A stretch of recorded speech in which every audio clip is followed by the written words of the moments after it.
Well, I want to start by thanking our Dean, Congressman Andre Carson of Indiana, and my sister, Rashida Tlaib, and our adopted brother, Congressman Jamal Bowman. And I want to thank all of you for joining us here today. In the days following the tragic terror attack of September 11, a Muslim EMT with the New York Fire Department named Mohammed Salman Hamdani was reported missing. His mother, Talat, desperate to find her son, appealed directly to the President of the United States. But instead of receiving assistance or sympathy, she received suspicion. Federal law enforcement came to his home and confiscated photos. Local law enforcement put up wanted flyers for him. Their member of Congress interrogated them, saying Salman could be detained if found. The media swarmed their home with one tabloid headline reading, "Missing or hiding," under a photo of Salman. 6 months later, Salman Hamdani's remains and medical equipment were discovered at Ground Zero. Salman, it turned out, saw the smoke coming out of the towers and hurried to the scene to help victims of that tragic day. After 6 months, his name was finally cleared and he was recognized as the hero he was. Not all of us are as heroic as Salman Hamdani, but nearly every Muslim American has experienced this type of suspicion in their lives. 5 years later, when the first Muslim American, Keith Ellison, was elected to Congress, his Republican colleagues sent a letter saying Americans need to, quote, "wake up, or else there will likely be many more Americans elected to office." And he was told on live TV, quote, "to prove that he was not working with our enemies." My own experience was similar. When I first ran for public office, I was told to take off my hijab if I wanted to have the chance of winning my election. I was too Muslim, was the thinking. When I did eventually win, I remember winning my primary, and as people celebrated, worrying that if the Republicans ended up winning the majority, would I get the opportunity to be sworn in? Because I didn't trust that they would lift the ban that existed for 183 years in this country. And I remember getting a phone call the day after my election from now Speaker Pelosi, and her saying, "Congratulations, Ilhan. Is there anything that we can help you with?" And I said, "Leader Pelosi, I am worried that now that I've won my election, they won't let me get sworn in as a member of Congress because I wear a hijab." And I remember her telling me not to worry about that, because in the people's house, that I, as a Muslim woman, regardless of my hijab, would have a place. On my first day, as I got sworn in,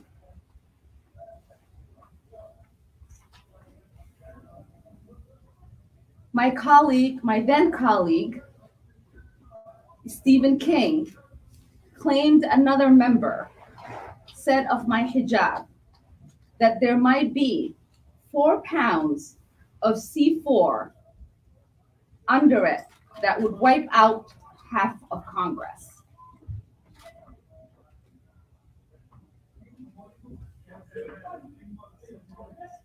The truth is that Islamophobia pervades our culture, our politics, and even policy decisions.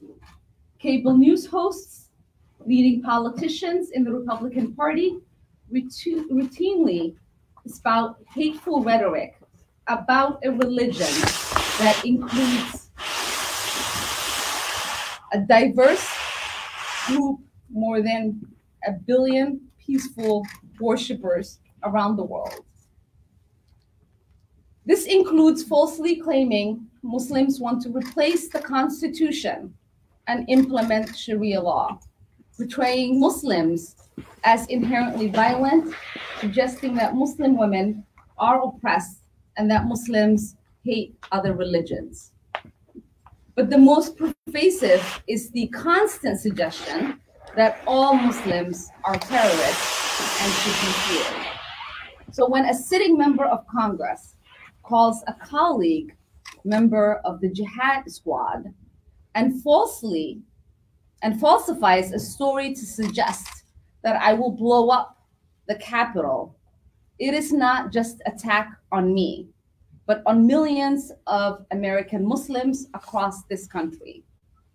We, of course, know that this isn't the first incident. In May, she said, my colleagues and I are politicians with suicide belts strapped to their bodies. She asked if Congresswomen and I should register as foreign agents, invoking a hateful dual loyalty trope. And today we learned that she had fabricated a similar story about riding an elevator with me, calling me and Rashida evil and dark-hearted. I wish I could say the Congresswoman was an outlier, but I cannot. During his campaign for presidency, Donald Trump said, and I quote, "We have a problem in this country and it's called Muslims." He attacked Khizr and Ghazala Khan, the parents of slayed Muslim service member Humayam Khan. He explicitly promised to ban anyone of Muslim faith from the country and then put forth a series of executive orders seeking to do just that.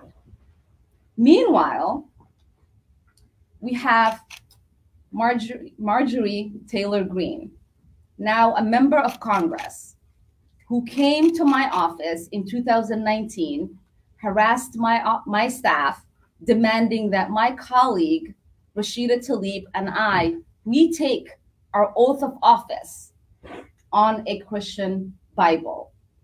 That says a lot about somebody who says she believes in the Constitution, because she obviously hasn't read it. Just today, she called me a pro-Al-Qaeda, bloodthirsty, and an apologist for Islamic terrorists. We cannot pretend that this hate speech from leading politicians doesn't have real consequences.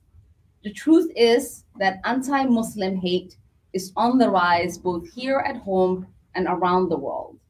This summer, we witnessed a deadly anti-Muslim attack wipe out 3 generations of a Muslim family in Canada. In 2019, a white nationalist opened fire at multiple mosques in New Zealand, killing over 50 people. The first half of this year alone saw over 500 incidents of anti-Muslim hate here in the United States. I myself have reported hundreds of threats on my life, often triggered by Republican attacks on my faith.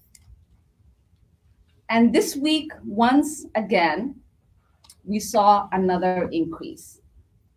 I'm going to play you a voicemail that we received hours after I got off the phone with Representative Boebert after she posted her video. We see you Muslims standing here, bitch. We know you're up to. You're all about to end our country. Don't worry, there's plenty that will love the opportunity to take you off the face of this fucking earth. Come get it, you fucking Muslim piece of shit. We know what you are. You're a fucking traitor.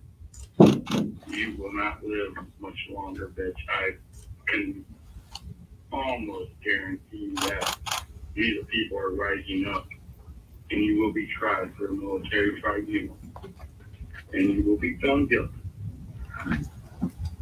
For those of you who did not hear it very well, let me read you what the voicemail says. We see you, sand N-word bitch. We know what you are up to. You are all about taking over our country. Don't worry, there is plenty that would love the opportunity to take you off the face of this effing earth. Come get it. But you are effing Muslim piece of shit. You are jihadist. We know what you are. You are effing traitor, and you will not live any longer.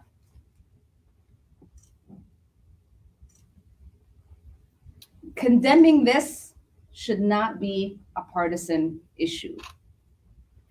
This is about our basic humanity and fundamental rights of religious freedom enshrined in our Constitution.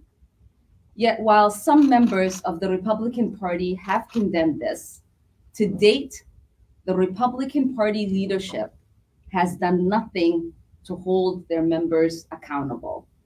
It is time for the Republican Party to actually do something, to confront anti-Muslim hatred in its ranks and hold those who perpetuate it accountable.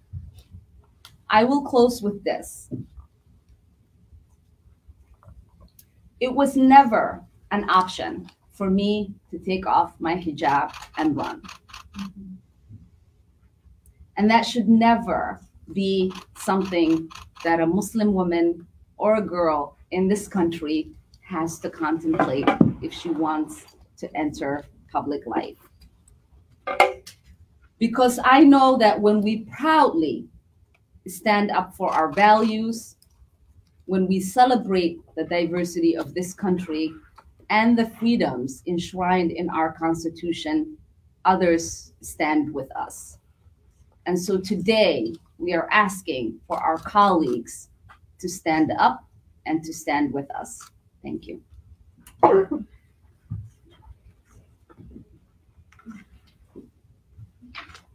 Maybe we'll have Congressman Jamal Bowman say a few words. Come on now, hon. I didn't expect to speak. I just wanted to stand in solidarity with my colleagues. I stand in solidarity with them as a non-Muslim, and I ask and call for all non-Muslims across this country and around the world to stand with them. We're standing in love and support of the millions of Muslims in this country and the billions around the world. Islamophobia is a disease that has been around for far too long, and is something we need to attack and end with the vigor that we attack other diseases that continue to persist in this country, like racism, anti-Semitism, sexism, and discrimination against the LGBTQ community.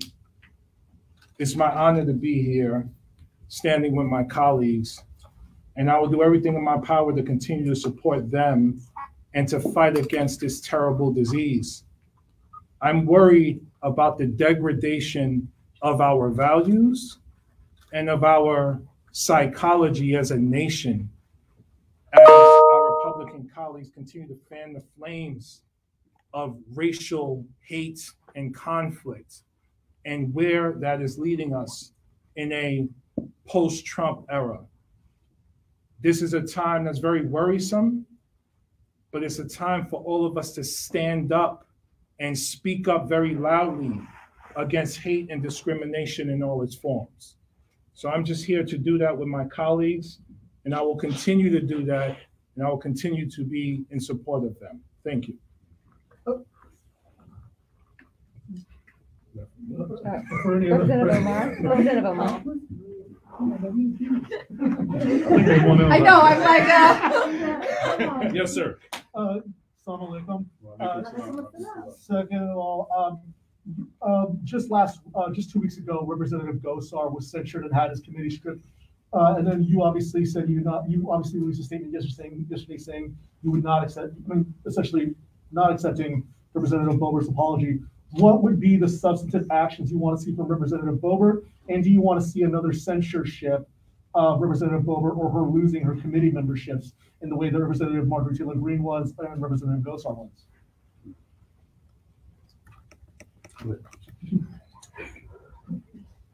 Sorry for being No, that's good. That's good. no, I'm deferring to the dean because the dean has been working with leadership to find the appropriate resolution. What we do know and what we will say is that this kind of hateful rhetoric and actions cannot go without punishment. There has to be accountability. I remember reading this statement after the last censure from Speaker Pelosi. And I remember her explicitly saying that we have to restore honor and decency. And if and when the Republican conference fails to do so, it is going to be our job to do that. Yes, ma'am. Congresswoman Omar, I'm wondering if you've personally heard from anyone in House GOP leadership apologizing or offering any sort of heartfelt message to you in the wake of these comments. I think the only Republican I have seen speak up, current Republican speak up on this has been Adam Kinzinger. I have not heard from Republican leadership, and I have not heard from any other Republican as well. Why do you think it's so? Why do you think that Minority Leader McCarthy has been silent so repeatedly on these sorts of outbursts we've seen from Republicans in this conference? I can't speak for him. You have to ask him this question. What I will say is that the silence speaks for itself. If they want to get rid of this kind of toxic, hateful behavior in their conference, they have to take action. Congresswoman Omar. Yeah, yes, ma'am, and then you, sir, ma'am. So would a We have 3 minutes left. would a resolution against Islamophobia be enough in your mind, like a reprimand or something like that? We have already passed resolutions condemning Islamophobia. This is a problem that exists within the Republican conference, and that is the problem that needs to get addressed. Should they be expelled? Yes, sir. Congresswoman Omar, what do you think is the appropriate punishment for Representative Boebert's conduct? I will say that my call has been for there to be an appropriate action taken. The decision on what it would be deemed for it to be appropriate and to bring back decency and honor to this House is something that leadership has to decide. On top of that, Two more questions, ma'am. Is expulsion, do you think, appropriate in this instance? I think it's appropriate for us to ask the question, should such behavior be allowed? And is it becoming of a member of the House to behave this way? And when that question is answered, then the appropriate action can be taken. Sir? Yeah, thank you. By the way, thank you for holding this event and sharing what's obviously a very difficult moment. I did want to ask you, though, on some level, do you think that you are giving Representative Boebert what she seeks, which is a bigger platform, notoriety, publicity, and the ability to use that to raise more money and further her own political prospects? That is a really good question. And I think a lot of us think about that. And, I look back to the hate that my predecessor endured. And I know that many of you, even the statements that I've read out of the things that he's experienced, both from former colleagues of the Minnesota delegation, from the media, from other members, you have not probably heard of those statements. You probably don't know it happened. And I think if we continue to make the choice to stay silent, the behavior continues and it continues to cause harm. We know that in almost all the incidents that have taken place in the last few years, whether it is the deadly incident in New Zealand, or it is the deadly incidents that have taken place in Canada, Republican pundits have been quoted in the manifestos of those killers. And this is what happens when we don't call out this kind of hateful rhetoric. It takes hold. These people are speaking to an audience already. They are festering hate. And I have said time and time again, there's a through line between what is said about me by Republican pundits, what my colleagues have said, what the former president have said, and the death threats that I receive, and the people that are already incarcerated for threatening my life. And so, no, I can't worry about whether I'm giving her a platform or not. Yeah, I am worried about the number of Muslim lives that are at risk, and what is it that we can do to protect them. Yeah, it's not an option to ignore it because it might help her raise money. I know this. I'm raising 2 Muslim boys in our country. We all have children. I want them to see Muslim leadership in Congress speaking out against hate rhetoric, dangerous, violent rhetoric like this. And we're here, and we can't be silent about it. And trying to look at it through a political lens versus that humanity lens that is really critically important.